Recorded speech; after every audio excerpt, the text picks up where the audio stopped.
Hello, everyone. Welcome to the new episode of The Answering. So, it's been a while. Let's talk Buddhism a bit, shall we?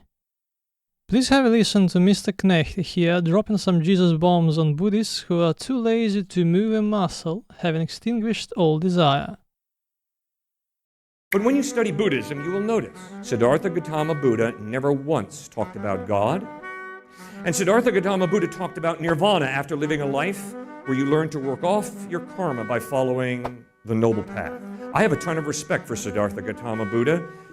He grew up in a very wealthy home. He turned his back on materialism, and he lived the life of a deep-thinking human being who wanted to bring an end to suffering. And the way he thought he could bring an end to suffering was to cut off human desire. And so Buddha taught people, cut off your desire. And if you cut off your desire, you will free yourself from suffering. I disagree with that. I don't think that I can solve the problem of suffering by just cutting off desire. I think that's moving away from reality. What Jesus Christ said is, you got to hunger and thirst after righteousness. In other words, Jesus says, you better have desires, but you better learn to distinguish between right desires and wrong desires. And so Jesus points out that when you put your faith in Him, you're going to desire to clothe the naked, to feed the hungry, to visit those who are sick and in prison, to solve problems. Because God has given you a rational mind, He's given you a conscience, you have the ability to love and to genuinely care for people. Well, I'll make this short.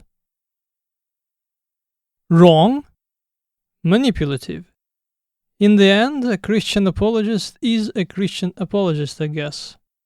Firstly, what God did the Buddha not talk about? Your specific God. In the Pali Canon, there are dozens of stories of gods visiting the Buddha to listen to his teaching as they too hunger and thirst for the truth, the way, and the breaking of bonds of samsara. The gods come into existence in their godly capacity, filling in the godly roles, same as the Mara, or Maras for that matter, the Preta spirits, the humans, and so on. Roles as not roles in a play, but rather as available slots into the grand scheme of things, the makeup of the universe. Well, moving on. In the chapter on false views, there is a peculiar spin on the view about one pre-existent deity. At the beginning of each cycle of the universe's existence, there arises the great Brahma, and as he is the first and only entity after which all others come to be, he deludes himself into thinking they have been given form by his will. As far as desire goes, indeed, desire for various things is considered to be a source of suffering. As one suffers having not fulfilled one's desire, one suffers for the fear that the obtained object of desire be lost or taken away. So deconstructing one's desires, not being driven by them, and eventually cutting off the desire for the repetitive samsaric existence is very important for Buddhism. But then again, the path, whereby one unchains oneself from the cycle of death and rebirth, within a particular life is not that of inertia and biding one's time till death, for the fixation on nothingness and sloth is too a mental bondage. The Buddha, would that you studied the teaching in any depth, tells his disciples time and again to exercise effort to develop specific qualities, sometimes through active disengagement from diverse mental afflictions, and sometimes through constant contemplations of one's physical and mental processes. Things as trivial as tracking one's breathing without sliding into the flurry of random thought generation are pretty hard to do. I am referring to a specific meditative practice here.